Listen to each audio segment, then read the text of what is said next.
Eu acho que eu tenho um amor profundo por estar no palco, então o ator acabou ficando muito latente, né? A nossa repetição diária de um texto é mais ou menos uma relação que um instrumentista tem com o seu instrumento, né? Ele toca aquela partitura, cada vez ele vai tocando com mais alma, com mais alma, com mais alma. Eu acho que esse é o nosso exercício diário no palco. Eu acho que é onde a gente verdadeiramente aprende. Se é que eu olhava para aqueles meninos e falava assim, a gente não podia fazer essa cena toda de cabeça para baixo? E eu acho que todo personagem, quanto mais patológico, me interessa.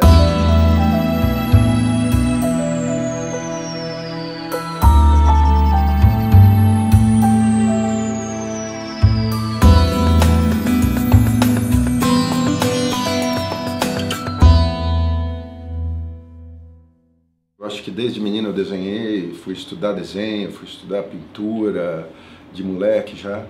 E quando eu fui fazer colegial, na época você escolhia humanas exatas, aí eu fiz colégio técnico de construção civil, eu queria estudar arquitetura.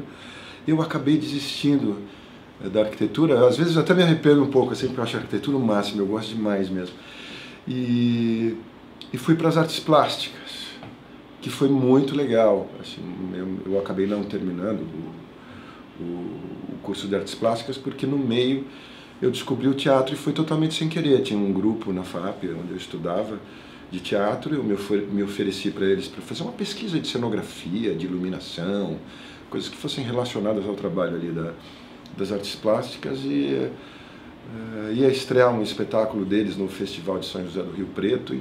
Eu entrei em outubro, mais ou menos, e ia estrear em novembro o espetáculo no Festival de Rio Preto. Entrava e saía ator, entrava e saía ator. Uma semana antes da estreia, o diretor olha para mim e fala, olha, não sei quem saiu, você já conhece o espetáculo, você não quer entrar? Eu entrei e fui para o Festival de São José do Rio Preto.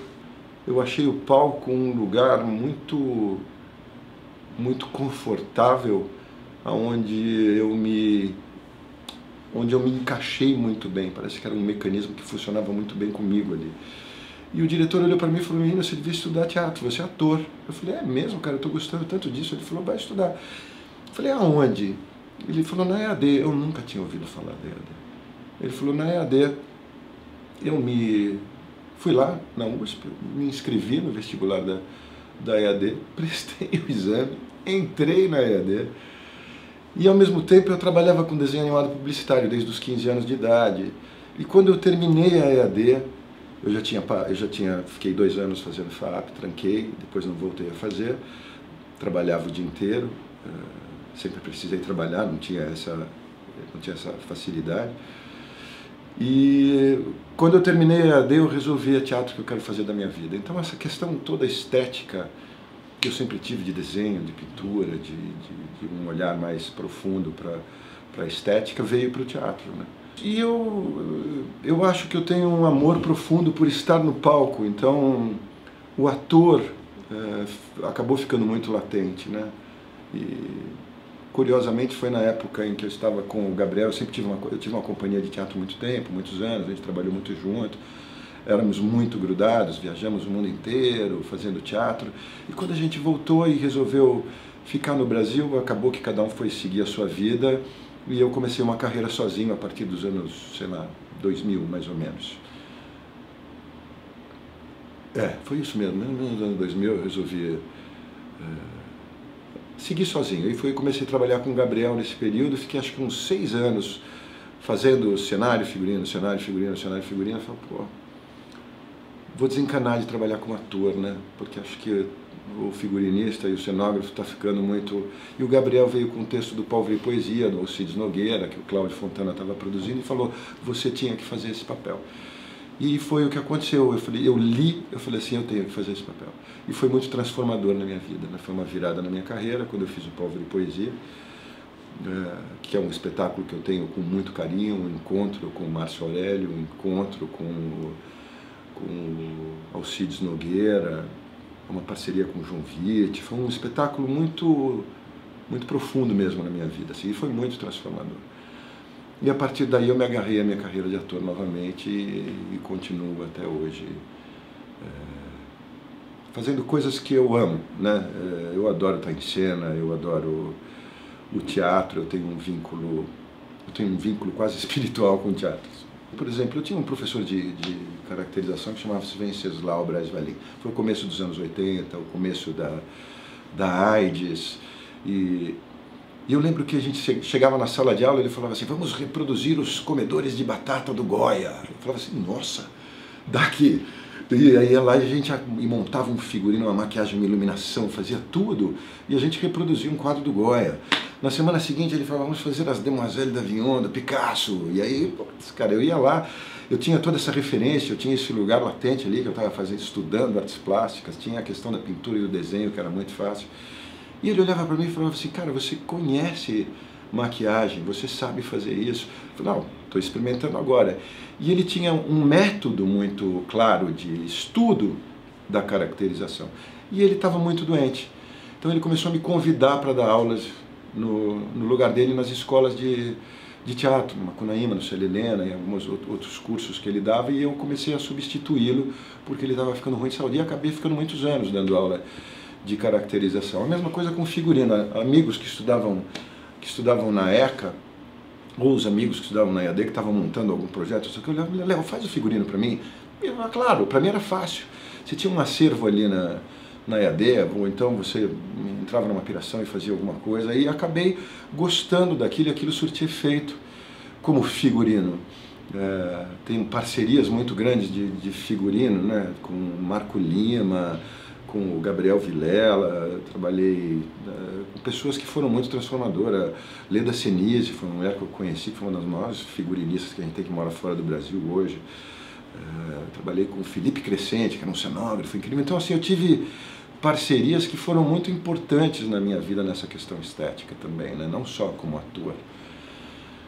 Então, acho que eu tenho um prazer grande. Hoje em dia eu tenho mais cuidado pela falta de tempo. A televisão acaba consumindo muito tempo, então eu não posso fazer grandes projetos de cenografia, grandes projetos de figurino, porque eu não tenho tempo.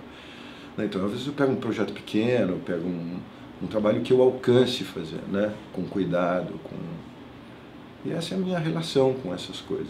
Não, num primeiro momento, a televisão não aconteceu. Eu fiz a EAD, eu tinha uma companhia, a gente estava sempre trabalhando, a gente nosso trabalho era linguagem, pesquisa de linguagem de interpretação, era um trabalho incrível que a gente tinha na companhia. E éramos muito unidos, e a gente estava fazendo muita coisa, viajando e fazendo projetos novos, então eu nunca tive esse interesse.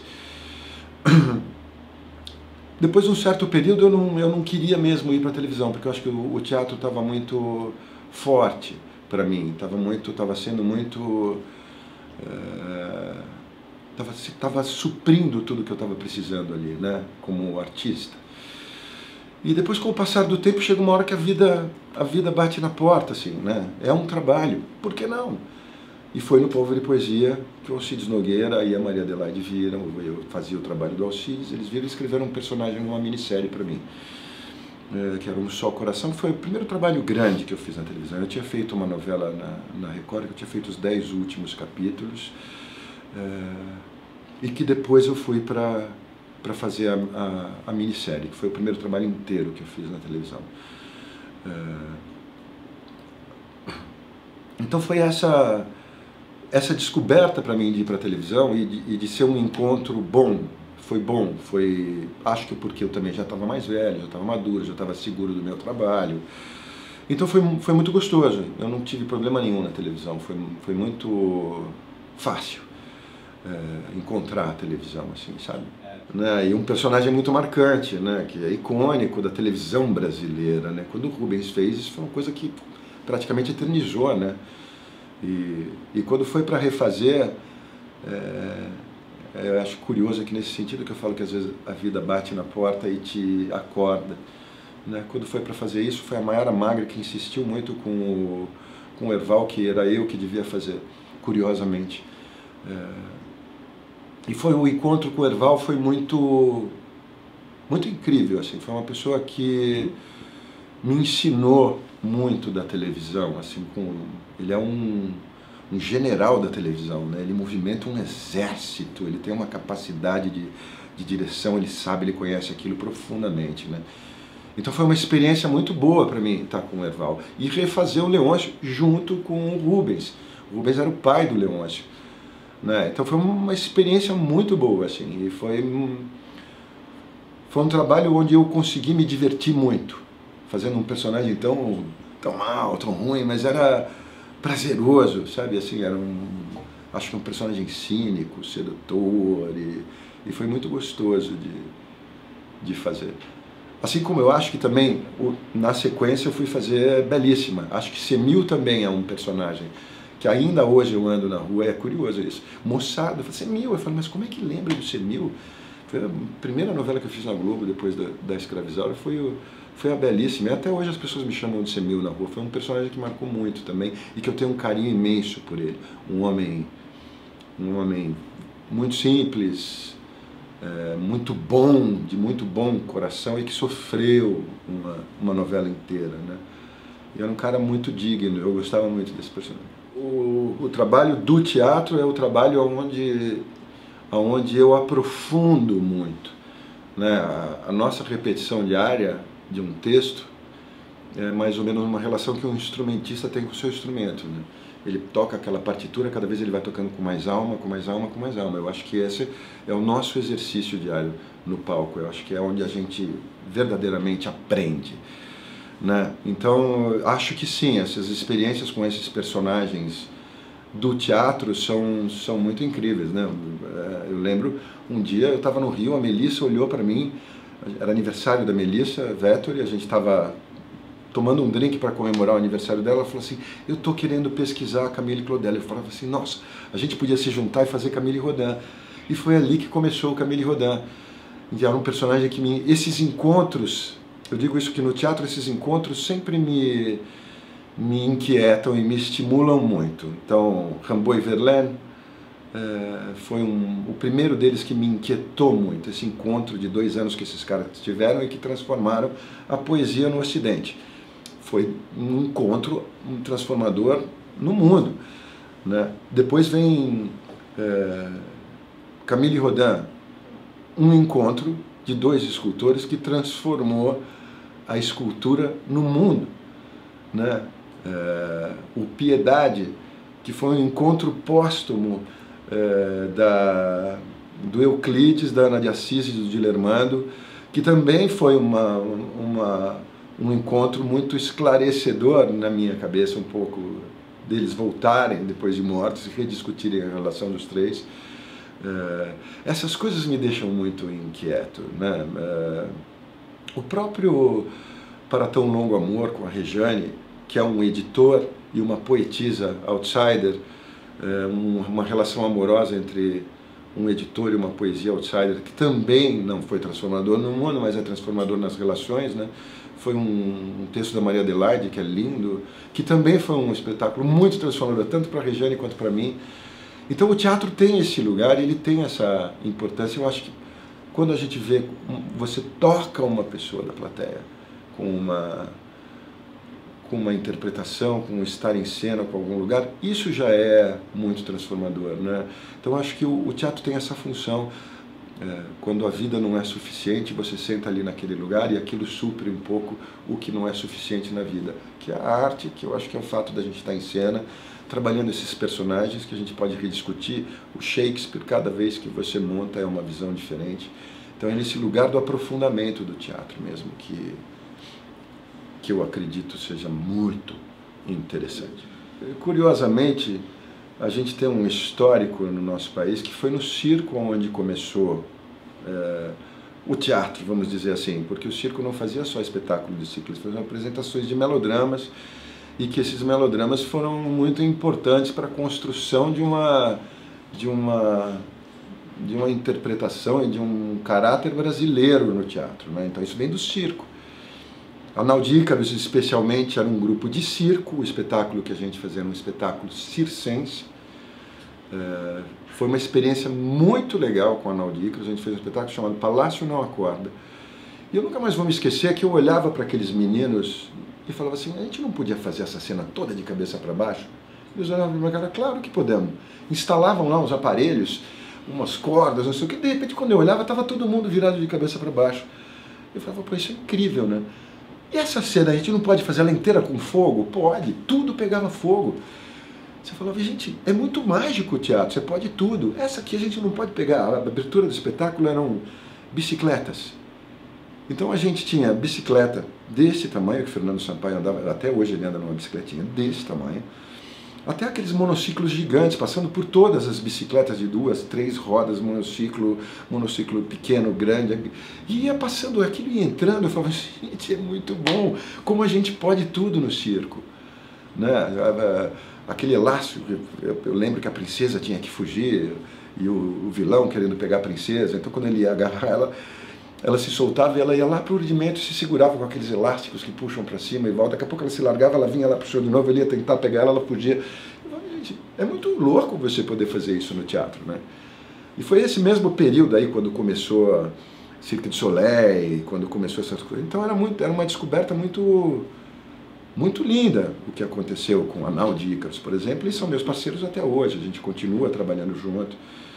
E depois veio o Fernando Neves, que é de uma família de circo, teatro, que nasceu no circo-teatro e que recuperou o melodrama e trouxe de volta para o teatro em São Paulo o melodrama de circo. E eu adoraria estar como ator, e foi quando eu comecei na televisão. Então o trabalho que eu faço que eu fiz com os Fofos não, eles fecharam a sede deles, eles continuam trabalhando juntos, mas sem sede. O que eu poderia estar junto com eles era com o meu trabalho estético. Então eu fazia cenário, figurino, maquiagem, toda essa parte estética, como eu tinha como participar com os Fofos e com o Fernando Neves e depois Nilton Moreno junto, que aí não é mais o Circo Teatro, mas são os textos do Nilton dentro da mesma companhia, os Fofos. Então o trabalho com eles foi uma experiência vertical de uma descoberta da recuperação do melodrama circense no Brasil. E o Fernando conhece isso com a alma dele, ele nasceu dentro do circo-teatro, a família dele era de circo-teatro. Então ele pega esses textos e desdobra, ele fez uma formação de pós-graduação de circo-teatro com os Fofos, foi isso que o Fernando fez ali. E eu me sinto fazendo parte desse lugar, eu também fui descobrir e me aprofundar no melodrama de circo nos Fofos, com o Fernando Neves. O Leão no Inverno é um espetáculo e um texto e um processo muito curioso. Eu conheço o Ulisses desde o tempo em que eu estudava na EAD, e a gente sempre teve vontade de trabalhar junto. E agora deu certo, calhou de dar certo nesse período fazer O Leão no Inverno com o Ulisses. O Henrique é um personagem histórico, ele foi um rei lá em 1150, 1180, que unificou a Inglaterra, que as leis que estão na Inglaterra, vamos dizer, praticamente até hoje, são essas leis que foram feitas por Henrique II, lá em 1100. Foi um cara de uma importância muito grande, e um rei com muita personalidade, e que lutou muito para construir aquele império. Ele é o primeiro dos Plantagenetas, que é uma família muito importante. Então eu acho que é um personagem que me estimula muito. Ele é muito cheio de facetas, ele muda de caráter em uma frase, ele muda de caráter. E a questão do prazer que ele tem com isso mesmo, ele tem prazer em mudar, em jogar, em armar situações, em ser questionado, né? O próprio filho, o Ricardo Coração de Leão, que é um personagem que vem a ser histórico e importante nessa questão, é um filho que ele de cara reconhece que esse é o possível novo rei, mas ele quer que o filho mais novo seja, porque ele ama o filho mais novo, que é o Johnny. E ele tem o filho do meio, Joffrey, que é um gênio e que é vamos dizer, hoje seria um nerd, e que ele rejeita esse filho, né? Então isso tudo vai aparecendo no meio da peça. É como se você, sei lá, você abrisse um livro que abrisse por não por virar a página, mas que fosse se aprofundando, que você fosse abrindo esse livro para os lados. Essa peça um pouco para mim, assim, ela vai abrindo para todos os lados, assim, aquilo vira um grande jogo de xadrez, um grande... É incrível, eu acho incrível, eu acho o Henry... Eu tenho um prazer imenso de fazer, e o encontro com Ulisses foi muito legal nesse sentido. Estou sendo dirigido cirurgicamente, assim, essa experiência com Ulisses é muito boa, tem sido muito bom.